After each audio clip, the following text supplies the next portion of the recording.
Absolutely. Thanks for having me. So you heard our Facebook discussion, I imagine, and the idea that maybe Facebook got an early start talking not just to advertisers, but to the street.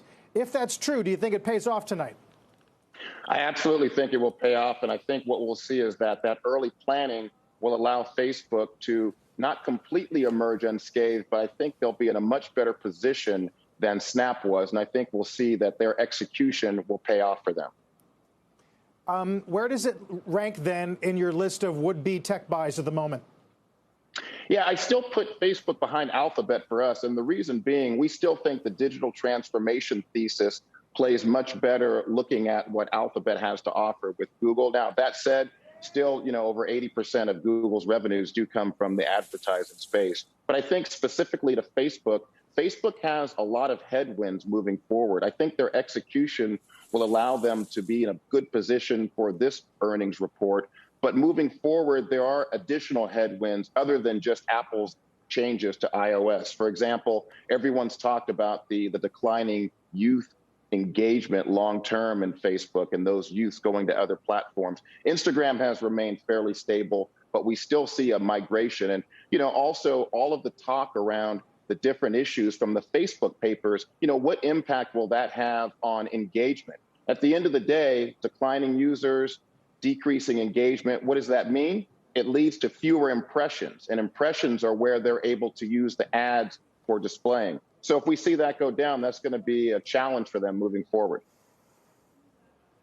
Yeah, those Facebook papers certainly did indicate that there could be major issues with the younger demographic. But Lo, I'm curious for your perspective on the broader advertising challenges facing any ad-supported company, and specifically this issue around supply chain constraints that are causing advertisers just to hold back this holiday season. I mean, Q4 is the most important quarter for ad-supported companies. How problematic do you think this is going to be, not just for Facebook, but for Twitter and Apple and Amazon, but also Google as well?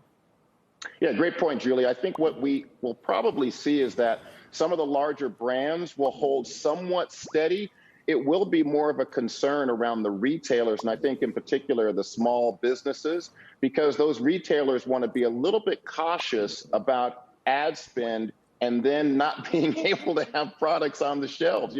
That's really at the end of the day the issue, right? You don't want to say, hey, please come and buy all these things, and then they're not there. People don't like that. So, look, this is going to be a challenge, I think, and it's the day of reckoning somewhat for the entire ad-based industry. And we need to be able to identify, or they need to be able to identify better ways to be able to track users while maintaining integrity and privacy for their business models to continue being as robust moving forward. Well, I want to put this also in the context of what else is happening this week with earnings. We've got some companies, Microsoft, Alphabet, Amazon later in the week, that have cloud and software businesses that might not be, aren't going to be affected by these very same issues. And I wonder, as an investor, how are you looking at that? Names like, say, Intuit with back office stuff, Asana, Bill.com, ServiceNow. I mentioned Atlassian earlier. Do they deserve more of a valuation because they're not in those same issues and buckets, or no?